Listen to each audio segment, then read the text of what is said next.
Usa ka six-wheeler truck nga nagkarga og mga disco mobile equipment ang nalimbuwad sa barangay Mayana, Jagna, Bohol.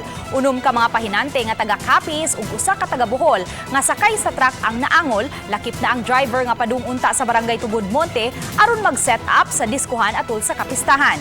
Giila ang driver nga si Roberto Aguilar, 69 anyos, taga-Cortes, Bohol.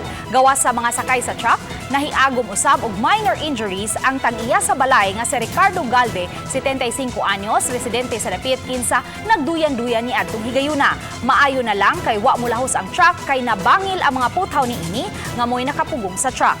Mato ni Police Major Joseph Lupena sa Jagna Police Station nga gumikan sa kalikuon sa daan, naglisod og control ang driver sa truck ug nawagtangan og brake, hinungdan nga nabangga kini. Giulagway usab sa opisyal nga usa ka accident-prone area ang Dapit. Nadala sa Teodoro District Hospital ang unom ka mga naangol, samtang laing usa gida sa Galyares Hospital sa Tagbilaran City.